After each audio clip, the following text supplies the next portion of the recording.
আমরা কিন্তু পেঁয়াজ ছাড়াও রান্না করি, অনেক তরকারি আছে যা পেঁয়াজ ছাড়াই করা হয়। তো বেগুন দিয়ে বেগুনি না খেয়ে আরো যে সবজি সহজলভ্য আছে সেটা দিয়ে খেলেই হয়, আমরা তাই খাই।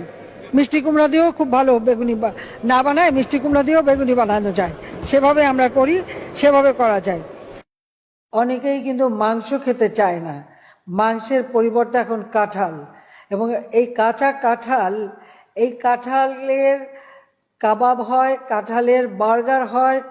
আমরা যদি 12 মাসই কাঁঠাল উৎপাদন করতে পারি, মাংসের পরিবর্তে কাঁঠালটা আমি কিন্তু করি আমাদের বাড়িতে, কাঁঠালে কাবাব করি, মাংসের পরিবর্তে কাঁঠালটা দিয়ে আমরা ওই স্বামী কাবাব বানানো বা বার্গার বানানো। কারণ এখন যেটা করতে হয় যে যখন কাঁঠালের সিজন আসে, কাঁচা কাঁঠাল একটু হলুদ দিয়ে সিদ্ধ করে ডিপ ফ্রিজে রেখে দিয়ে 12 মাস ব্যবহার করি।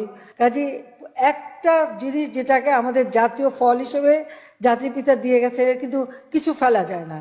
বর্ষাকালে খুব স্বাভাবিক, বর্ষাকালে তো আর কাঁচা মরিচের খেতে কিন্তু কেউ মরিচ তুলতে যেতে পারে না। সবাইকে আহ্বান করবো এখন থেকে কাঁচামরিচ কিনে রোদে শুকায় রেখে দেন, বর্ষাকালে যখন দাম বাড়বে ওটা কিছু একটু পানিতে রাখলে কিন্তু আবার তাজা হয়ে যায়, আবার রান্না করে খাওয়া যায়। সহজ বুদ্ধি, আমি তো এটাই বলি, যেগুলি শুকায় রেখে দেন। টমেটো, অতিরিক্ত টমেটো হয়েছে বলছে কি করব, আমরা রোদে শুকায় রেখে দেন। পেঁয়াজেরও তাই, যখন উৎপাদন বেড়ে